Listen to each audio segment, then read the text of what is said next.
Pembacaan putusan Haris Fathia rencananya akan digelar pada Senin 8 Januari 2024. Menjelang pembacaan putusan hakim tersebut, sebanyak 20 individu dan jaringan masyarakat sipil nasional dan internasional menyampaikan amicus curiae yang ditujukan kepada Ketua Pengadilan Negeri Jakarta Timur dan Majelis Hakim Pemeriksa Perkara Haris Fathia.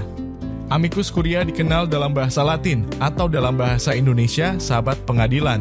Praktik hukum amicus curiae merupakan pelibatan pihak ketiga untuk memberikan pendapat yang nantinya digunakan oleh hakim sebagai salah satu pertimbangan dalam memutus perkara. Awalnya amicus curiae berasal dari tradisi hukum Romawi yang kemudian diadopsi dalam sistem hukum common law.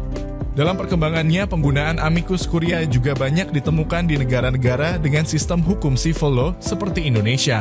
Secara umum, landasan hukum konsep amicus curiae di Indonesia adalah Pasal 5 Ayat 1, Undang-Undang Nomor 48 Tahun 2009 tentang Kekuasaan Kehakiman, yang menegaskan bahwa hakim dan hakim konstitusi wajib menggali, mengikuti, dan memahami nilai-nilai hukum dan rasa keadilan yang hidup dalam masyarakat.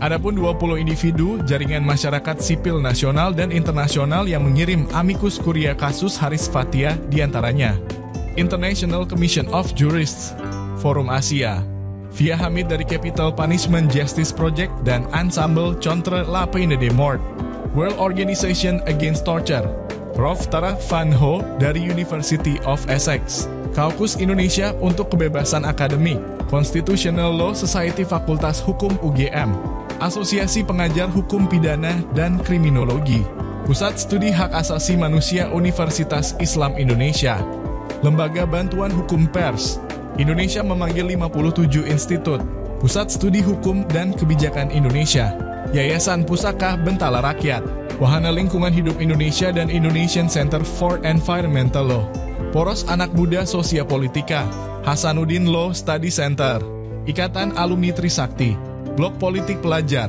Keluarga Mahasiswa Institut Teknologi Bandung, Alumni Badan Pekerja Kontras, dan lembaga-lembaga lainnya.